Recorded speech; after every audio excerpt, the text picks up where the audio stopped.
What's going on, everyone? Hope you're having a great day. So I'm just reading an article here from Real Estate Magazine. I got this yesterday, and the article reads, "No new launches pre-construction condos for Q1 of this year." Basically the only condos that were launched last year were the boutique style luxury condos. So what does that mean? Basically means builders are holding off launching products because they're just not selling. Even with the HST credit that came in, that's actually helping the unsold units, which builders actually want to do. Builders want unsold units sold first before they move on to a new project, and that's kind of helping move some of that unsold product. So a lot of realtors, you talk to a lot of realtors, I talk to a lot of realtors on a daily basis. They're all saying, oh, pre-con is dead, I'm staying away from it. A lot of pre-con specialists are actually shifting their business to the resale side of things because there is more movement there than there actually is on the pre-con side, which is true and which is fine. But as someone would see this as doom and gloom, I don't. I actually don't see this way. You look at why builders are holding off on the projects. Simple.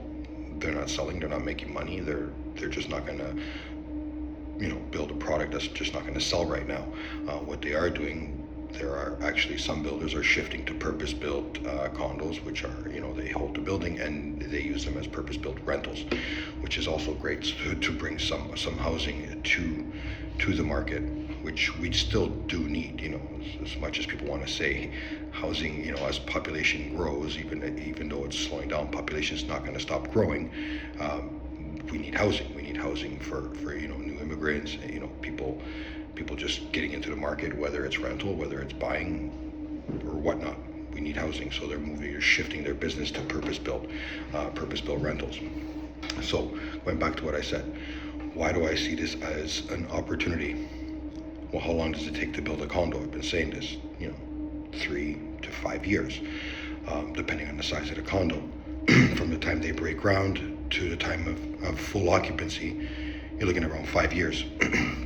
So if they haven't launched a product in Q1, first 3 months of this year, and they're going to hold maybe another quarter, maybe not at all this year, maybe into next year, what does that do to our housing supply in the next couple of years? It brings it down.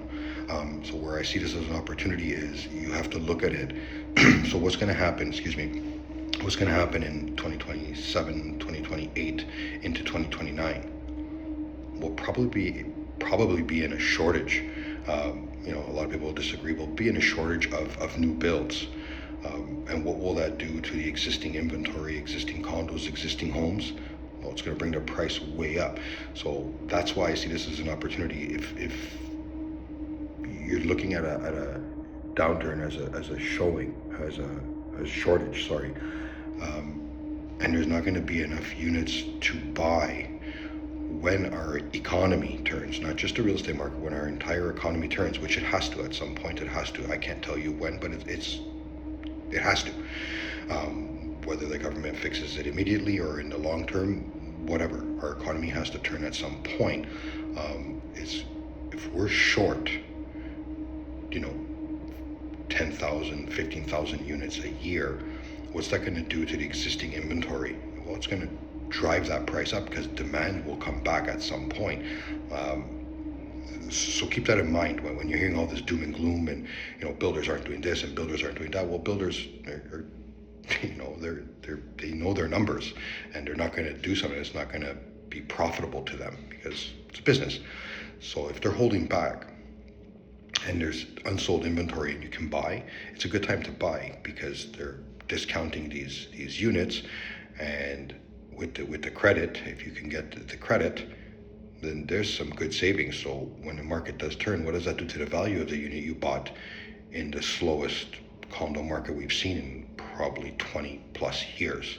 Well, it's going to drive that prices way up. So if you have a condo and you're thinking about selling it, I'd recommend not to. I'd consider renting it. If you're not living in it, I'd consider renting it, or if you're living in it, just stay put if you're good. You don't need to upsize right now. You're probably going to lose a little bit of money on that condo. So just stay put if you can, and ride this out. because as we see things shifting, which they will, I can't tell you when, but they will, you'll be on the winning end of things. So that's my piece for today. If you want a link to this article, reach out to me. I can definitely send it to you and you can read the full article. Have a great day, everyone.